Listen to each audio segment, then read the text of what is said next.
हे बघा मी बनवत आहे आज अंडा बिर्याणी। त्यासाठी मी 4-5 अंडी घेतल्यात। इकडे करते अंड्याची चटणी। तर बिर्याणी बनवायची तर अंड्याची चटणी कशाला बनवायची आहे असा तुमच्या मनामध्ये प्रश्न उभा राहिला असेल।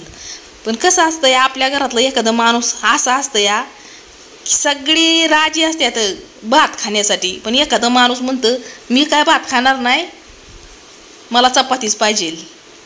मग ते वेळेस असं माझं डोकं हलतं, असं वाटतं त्या माणसाला उचलू उचलू आपटावं।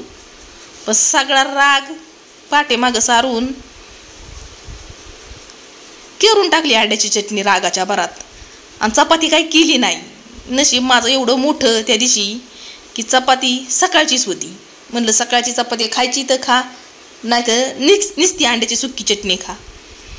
मग लगबगीने आपला अंडा राईस मस्तपैकी टाकला की करून, आणि इकडं या बघा कांदा फ्राय करून असा वरती टाकलेला आहे। तर काय रेसिपी मी केली नाही, रेसिपी म्हणजे टाकली नाही का तर घरामध्ये सगळ्यांना लई भुका लागल्या होत्या। रेसिपी करायला आणि तुम्हाला दाखवण्यासाठी टाईमच नव्हता। त्यामुळं म्हणलं फक्त थोडं थोडं छोटं छोटं व्हिडिओ काढलं आणि ते तुमच्या पुढं आपलं सादर केलं की कशी काय केली या बिर्याणी, ते फक्त दाखवलं या तुम्हाला थोडक्यात। पण बिर्याणीची झालेली मस्तपैकी बिर्याणी झाली होती।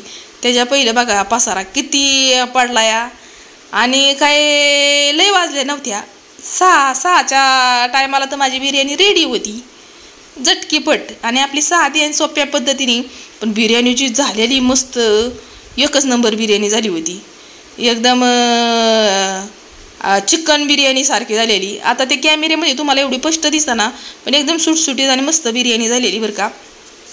आता कुणाचं न विचार करता डायरेक्ट बिर्याणीच्या वासावरती घरातली सगळ्यांनी धाव घेतली किचनमध्ये, आणि धाव घेतल्यावरती पहिली म्हणली आम्हाला जेवायला द्या, तुम्ही सगळी पण या जेवायला।